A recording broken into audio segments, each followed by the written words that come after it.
everyone. Welcome to our training on hiring outside sales representatives.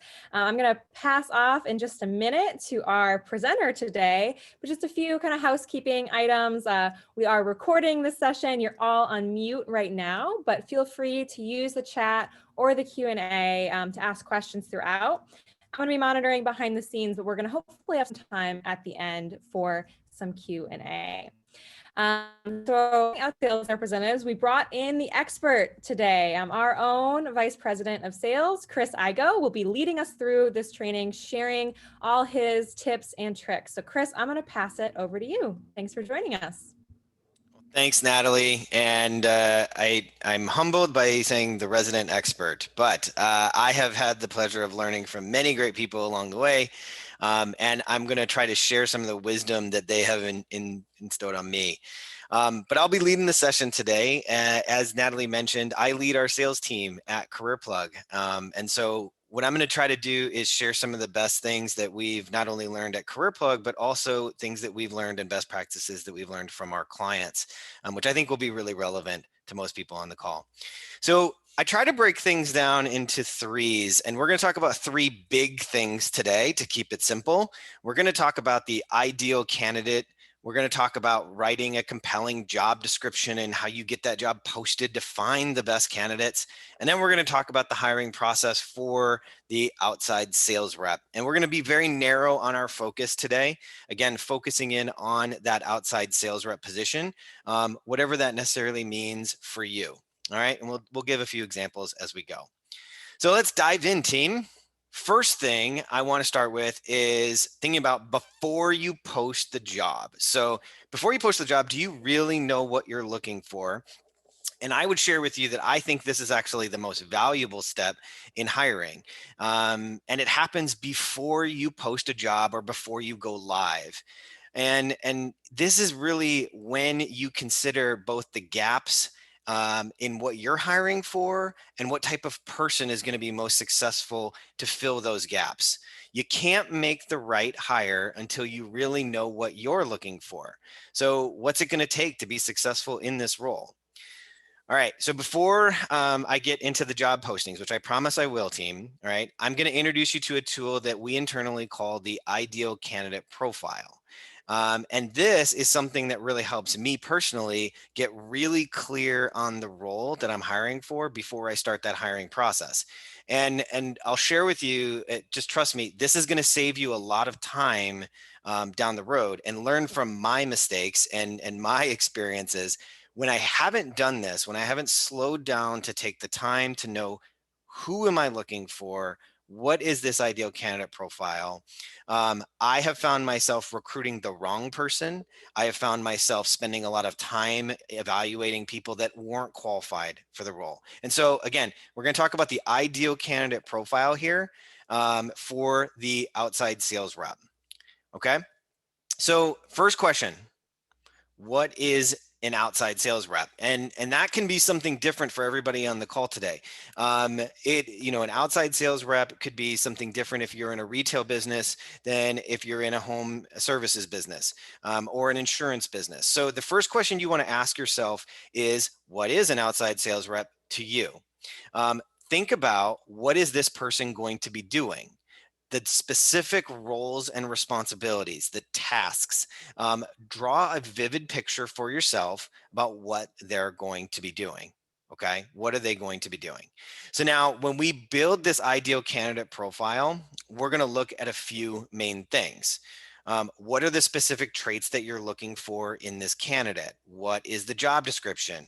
How will you know if that candidate meets what you're looking for? So like I said, putting this together serves as the basis for your external job description. So when you go to post that job, it's going to help you do that. And the more detailed that you can be, the better you're going to be at not only writing that job posting or writing that job template, but you're also going to be more prepared to find the right hire. So take a step back. I want everybody to just think for a second.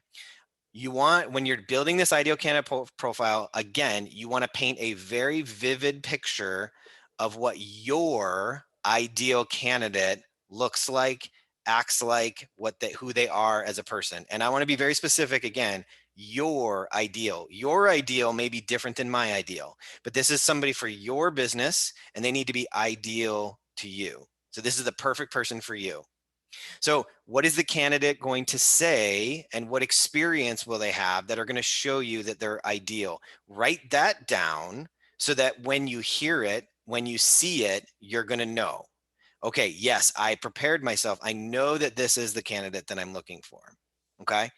All right, great, Chris. That's fantastic at a high level, but get tactical. Like, show me, how do I do this? All right. The ideal candidate profile. If you go to careerplug.com, you can actually type in ideal candidate profile. We have a whole document for you. But if you don't want to do that, just take a piece of paper and separate it into skills on the left-hand side. These are the skills that I'm looking for. And then on the right-hand side, look for talents and behaviors. And let's start with the skills side. So left-hand side of your paper is the skills side. And I'm going to give you some examples that are good, and then we're going to talk about some great ones. So an example of a good skill is X number or blank years in a previous sales role. Okay, that's good. But I want you to try to be even more specific when you're building this ideal candidate profile. So for example, if I was hiring an outside sales rep and I owned a house painting company, which in fact I did a long time ago. So this is an easy reference for me. So if I owned a house painting company, I might write this down instead. At least 4 years of experience selling painting services for a reputable residential or commercial services company. At least 4 years of experience selling painting services for a reputable home and commercial services company. And so the more specific that I can get, it's going to help me guide my job posting, and it's also going to help me evaluate candidates. So when I see somebody who has a resume and they can say, well, from 2012 to 2016, I was a residential sales associate for XYZ company. Boom, there you go. That's the type of experience I'm looking for. So for an outside sales rep, another really important skill to have is a consistent track record of quota attainment. That's a very common word when we're looking for an outside sales rep. And it's really crucial to me that I can find somebody who has an excellent past performance, because that's going to help me predict future potential for this candidate. And so I will always look for quota attainment. And I like to see exceeding quota attainment personally. Understanding the industry is a really important skill for me, because I don't want to spend a lot of time training on the industry, but maybe you do. So for me, I would always say understanding the industry. And again, that's a good statement, but I'm going to make it great with you. So let's say that I was hiring, let's say this time I had a cleaning company. I owned a company that cleaned offices or cleaned houses. And so that might be you. So I might write something like, the candidate will have an ISSA certification and have at least 3 years of experience working for a reputable residential or commercial cleaning company. So think about what kind of training, what kind of certifications this candidate is going to have, and what may they possess that's going to really show you that they have this industry knowledge that's going to help them be really successful in the role. Excellent verbal and written communicator, that's a given. If you're going to be an outside sales rep, you better be able to speak, okay? And then the last one that I want to bring up is, this is one that I always have, and I see a lot of people miss this, is has prospecting experience to generate leads. One of the mistakes that I see a lot of hiring managers when they're hiring outside sales reps make is they're afraid themselves of prospecting. They don't like it. They don't like the word cold calling. It makes them shiver. But you want to remember, this is something that's going to be very common in an outside sales rep. And when you think about outside sales rep, prospecting is usually a part of the job. So make sure that that is something that you're looking for, and identify internally, are you comfortable talking about it? Because if you're not, address it right away.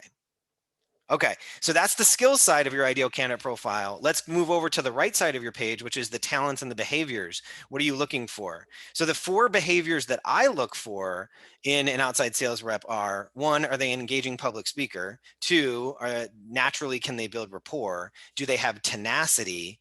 And then this last one, I used to look for competitiveness, but recently I've added competitive with self, but collaborative with others. And The reason that I added that, I'll get to in just a second.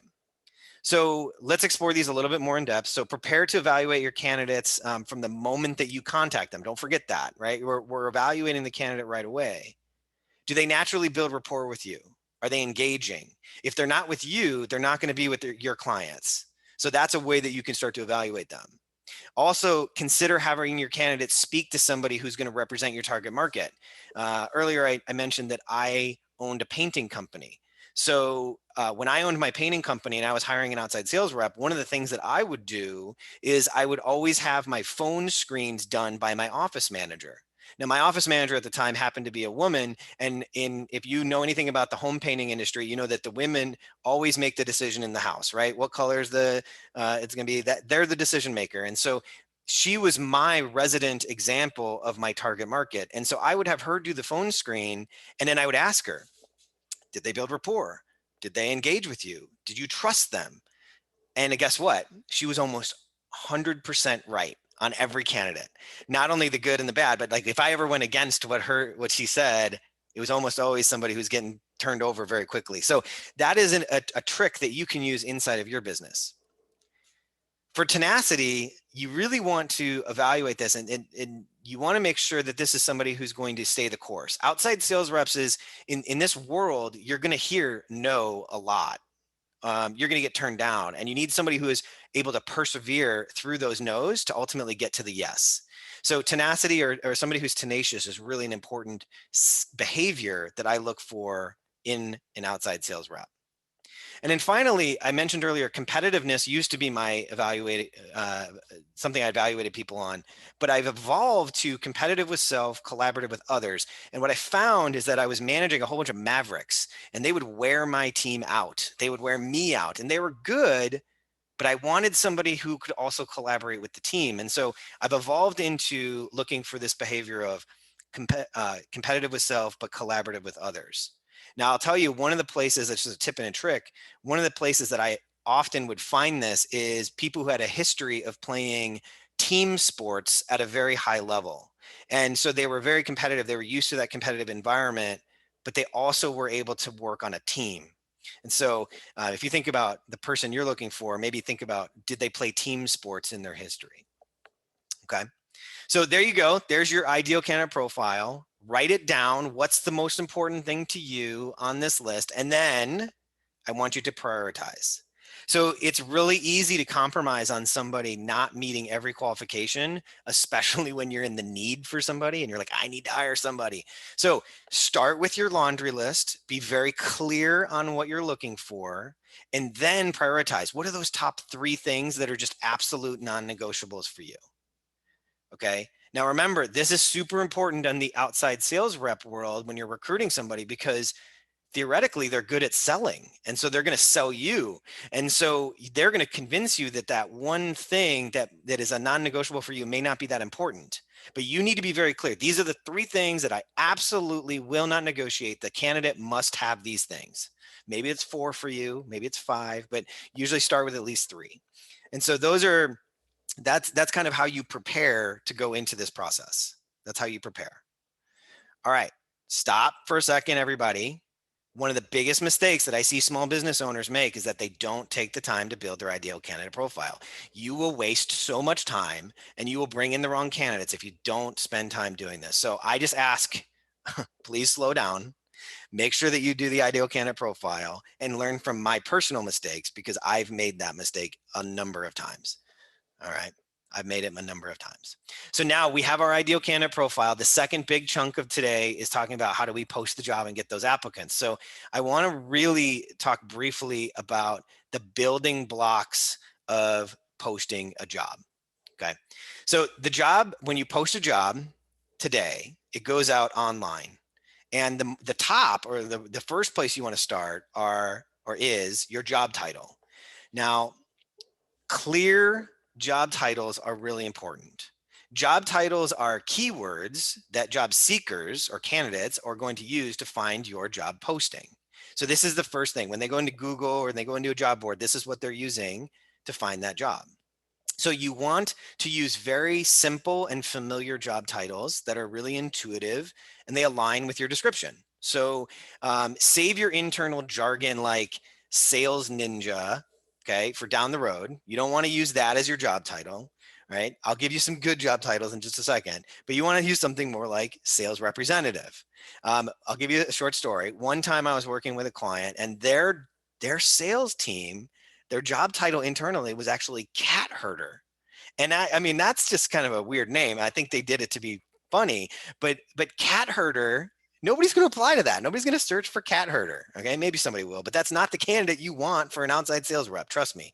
So cat herder is a terrible job title. Stick with something that's very simple. People will be searching it. If you want to use cat herder internally in your organization, that's fine. So according to Indeed.com, one of our biggest partners, they're also the biggest job board in the world, if you're not familiar. Job titles should range from in between 5 and 80 characters. So 5 to 80 characters. A character is a letter, a number, or a space, right? So 5 to 80 characters. Anything more than that is going to negatively impact the search results, okay? And I'm going to explain to you a little bit more in depth on why, all right? So when you're thinking about your job title, you also, there are certain practices that may cause job boards to flag your posting. So I'm going to go through what some good ones look like in a second, but here's what you want to avoid. Avoid using symbols. Don't use phrases to create urgency like hiring ASAP, signing bonus, like just avoid that stuff. It's not going to work well on job boards. I know you might think it will, but it really doesn't. Don't use all caps. Don't be screaming at your candidate, okay? Don't list the dates and times for shifts. You can include that in your job description. That's important info there, but not in the title. Avoid unnecessary descriptors like make cash commissions, okay? Look, an outside sales rep is going to assume that there's going to be a commission, all right? Let's just be honest. Just be simple here. That is the best advice that we can give to you is use a simple title. So, all right, great, Chris, you told me what not to do. What do I do? Here's some examples. These work. These are proven.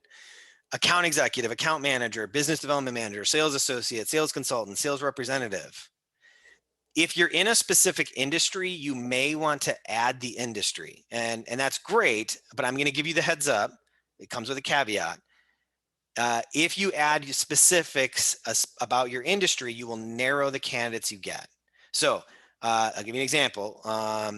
Sales associate is a really broad job title. It's going to attract candidates from a whole bunch of different industries. So if you're looking for a candidate with general sales skill, sales associate is a really good one. Now, if you're a plumbing company, all right, residential plumbing sales associate is a much more specific job title. If you're in the insurance industry, personal lines associate is a very specific job title. So those job titles are great because they're going to narrow the candidates who are looking for them.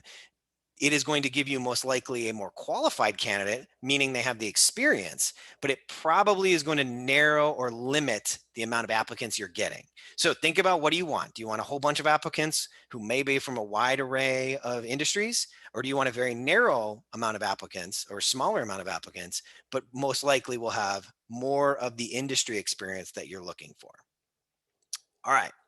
So we talked about job titles. Now we're ready to talk about the job descriptions, which is right below the job title.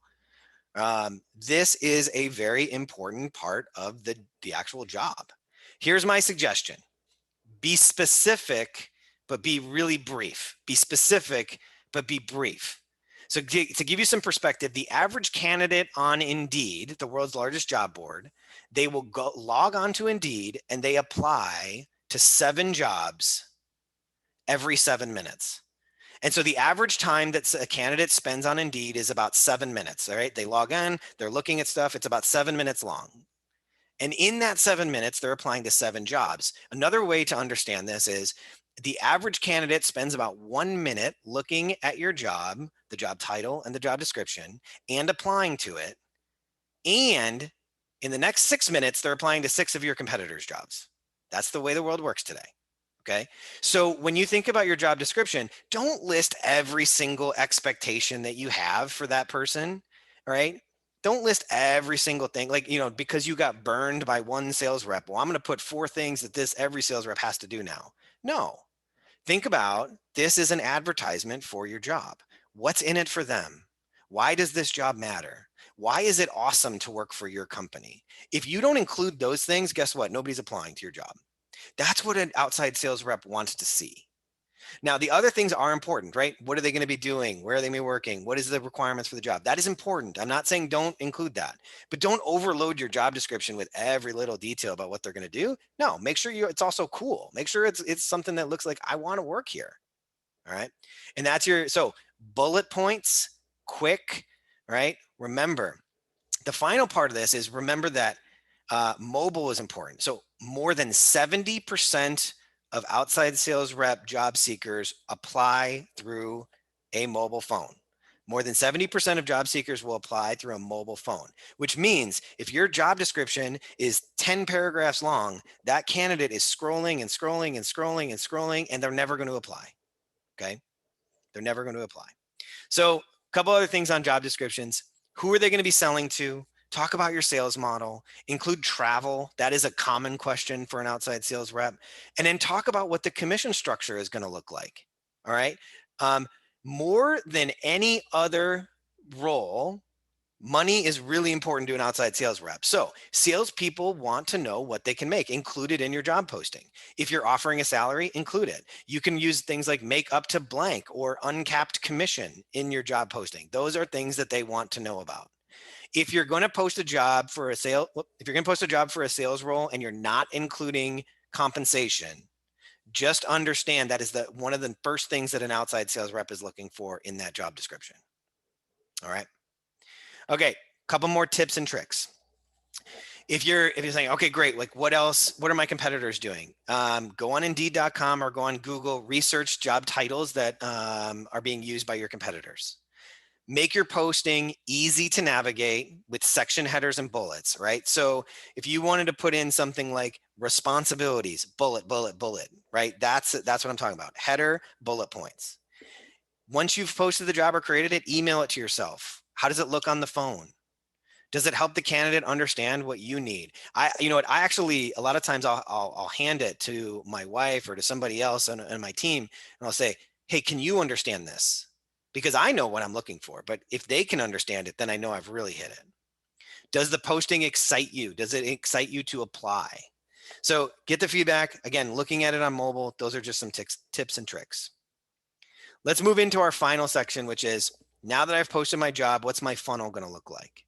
So here's a typical example of my recommended outside sales rep hiring process: phone screen, assessment, behavioral interview, sales exercise, reference checks, and offer.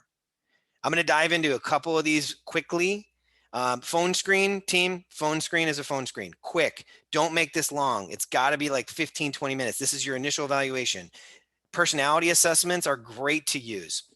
To evaluate a candidate. The best way that I found to use it is have a couple of your top reps take the personality assessment and use that as your benchmark. Have them take the assessment and use it as your benchmark. I don't usually recommend making hiring decisions only on assessments, but I do say benchmarks will help you evaluate the candidate. It adds a data point.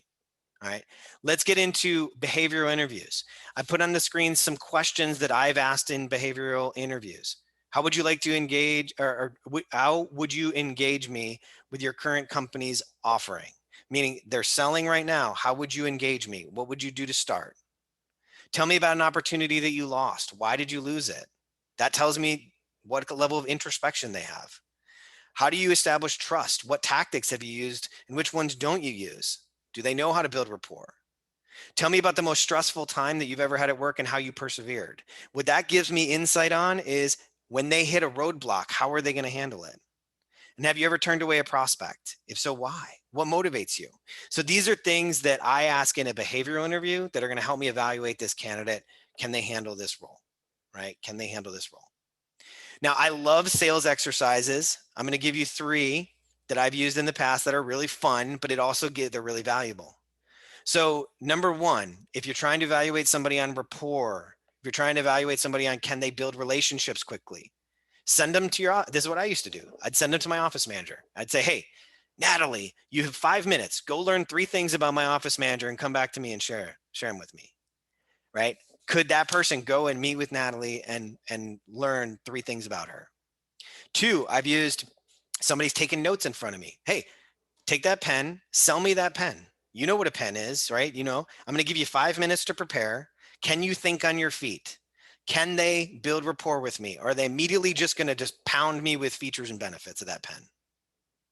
And then lastly, if you, as a default, have them sell you on them. They should know who they are, right? We have several candidates who are qualified for this position, but we only have one position to offer. Why should we hire you? Now, I'll tell you what, this last question will also do. It'll get them more interested in your job. It'll get them more interested in working with you because now they're selling you on why it's so great to work for you. So there's your trick. Those are examples of sales exercises I always like to put people in the solution or in the situation. So in summary, we gave you the ideal candidate, some compelling job descriptions, and we walked through a hiring process that's really valuable for an outside sales rep. And hopefully you were able to take away one or two things that help, right? But Natalie, I'll turn it back to you and see if we got any questions. Thanks so much, Chris. I have one question so far. If anyone else has questions, feel free to use the Q&A and I will pass them to Chris here. But if you're looking for a sales associate who needs a license, where do you recommend stating that in the process, Chris? I really like that. I'm going to expand the question a little bit. License or certifications. If it's crucial, then I put it in the beginning application process. In CareerPlug, we call those pre-screening questions. So if it's really, really important that somebody has that license already, ask it in a pre-screening question. It can be as simple as, do you have blank, blank license? If it's something that is optional that you would just prefer to have, I would put that in your phone screen. And that can be helping you evaluate, is this candidate a top tier candidate or a middle of the road candidate? Excellent. And two related questions that I'll just take really quick. Can we find a copy of the ideal candidate profile and can we get a copy of these slides? Yes, I'm going to send out the recording, these slides, resources like a link to an ideal candidate profile, our article and kind of template around that. So I'll send those out later this afternoon so you have them. Good questions. We'll hang out for a second and see if anything else comes in.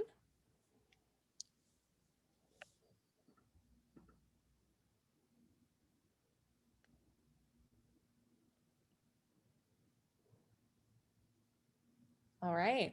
I'm not seeing anything else, Chris. Lots of thank yous coming in. So really appreciate all your time. I think that I learned a lot too.